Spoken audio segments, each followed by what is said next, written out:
Okay, so there's a reason why most people apply for visas with community colleges and they barely get their visa approved. So since I started this journey, I've known just two people who had their visas approved with community colleges, and these two people had one thing in common: full scholarship.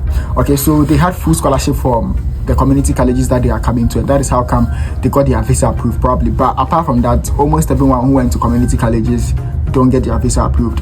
I applied to a community college when I started this whole thing. It's called Shoreline Community College in Washington, and I remember that was the school that I wanted to go to, and back then the fees was around $18,000, and I was not given any scholarship. I was told to pay everything on cash. So in today's video, I'm going to be telling you guys why community colleges don't really help with visas and why you should stop applying to community colleges. And a huge disclaimer: I'm not a visa officer, I'm not a licensed immigration lawyer yet, and this is something that I've learned. Okay, so I spoke to someone who works in a community college just recently, and he broke everything down to me. So I just want to relay the information to you guys as some sort of guide or some sort of help for you guys, because most people are making the mistake of applying to community colleges and it's not helping, right? So first of all, a community college is a 2 years program in the US. Okay, so it's like a diploma program in the US. So the same way when you go to UPSS to do diploma, and you go to Legon to do diploma, and in how do you call this thing? Is it City Campus Legon? Yes, that is the same thing over here. Now, a diploma doesn't really hold weight as a degree program does. Okay, so when you apply for a diploma program in the US, which is the community college, you do 2 years and then you transfer to university to continue the 3 and the 4th year over here. Now, the reason why community colleges won't help you is, number one, most community colleges, in fact, most universities back home are way better than community colleges over here. And why am I saying this? Community colleges, you probably go to class like once every day. Your classes aren't that difficult. It doesn't feel like you are going to school. You don't get to live on campus because there's no campus housing for community college. It doesn't feel like you're in school. It's like you are taking vacation classes or summer classes. So when you go to the visa interview and you tell the visa officer that you are leaving that university in Ghana, who is doing extremely well. The University of Ghana is like an accredited university. KNUST is like an accredited university. To come to a school which is lower in the US doesn't make sense to you. It's like you leaving University of Ghana and then saying that University of Ghana, you don't really like it, you are going to,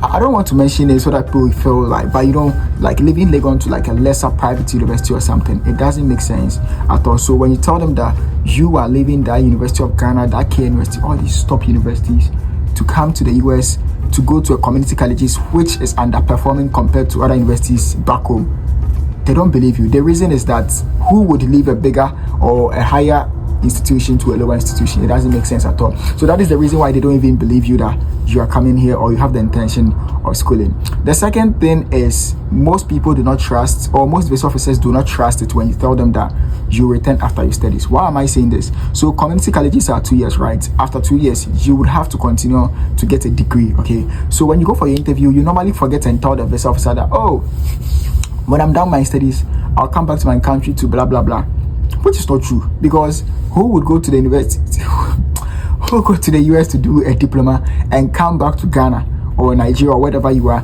to go and do the 2 years top up? It's not true. And the first thing that every immigration officer or every visa, why am I making so much mistakes? The first thing that every visa officer thinks of you is that you have no intention of returning. So when you create that impression that you don't have any plans on returning, they would probably refuse you. So when you go to the interview, you tell them that, oh, I'm coming here to, pursue my undergraduate or my diploma program and come back to Ghana, because they know that when you are done with the diploma, degree is next, and you probably stay in the US to do the degree. So that is why they don't normally understand you. And the next thing, or the next reason why you shouldn't apply to a community college or it's not helping you get your visa approved is community colleges barely give you any scholarship. They barely give you any funding. Why do they not give you funding? Because it's cheap. And I always tell people that the US universities over here aren't looking for your interest. It's a business. They are looking for how they can make money off you. That is why they charge international students ×3 of every other US citizen. So US citizens pay like $2,000, $3,000 a year. I am paying $56,000 every year. So yeah, do not think that they are here for your personal interest or they are looking for your interest. So that is another reason they will not give you funding. And when you come to the interview, the visa officer knows that once you don't have funding, I mean, how are you going to pay the fees? You don't have the money to pay the fees, so they are not going to, listen to you or approve to you. Now, the reason why most people tend to go to community colleges is because of number one, they don't want to do the research. When I say laziness, people would get angry, but that is the truth. People don't want to put in the work. They think that, once I'm going with a community college, the application is easy, I'll get it easy. Of course, community colleges will not refuse you. So people think that once they apply to community college, it's easy to get admission. So yeah, that is the shortcut. There is no shortcut in this thing, okay? I've been in this thing for so many years and there's no shortcut. You have to do the work. The reason why you have to do the work is life over here is very hard. When I say life is very hard, I mean, life gets real when you come here, because I'm here in the library. It's been 2 hours since I came to the library. I've been stuck with assignments, so many assignments. One of them is 15-page assignment. 15 pages assignment. You can't copy, you can't cheat. There's no shortcuts to the assignment. You have to do everything like from your mind. You get it? So you have to build that skill of facing reality and doing the work back home before you even come here. So do not apply to community colleges if you ask me. If you've been approved to community college, we thank God for that. But when you ask me, my genuine and my honest impression about a community college, I feel it's not the best thing to do. When you come to the US and because of financial constraints, you want to transfer to a community college so that you save money, fine, but don't go for the interview with it. I won't advise that you go for the interview with it. So yeah, basically, these were the things the person who works in the community college shared with me, and I wanted to relay the information with you. Okay, so yeah, that is basically it, and I'll see you guys in the next video.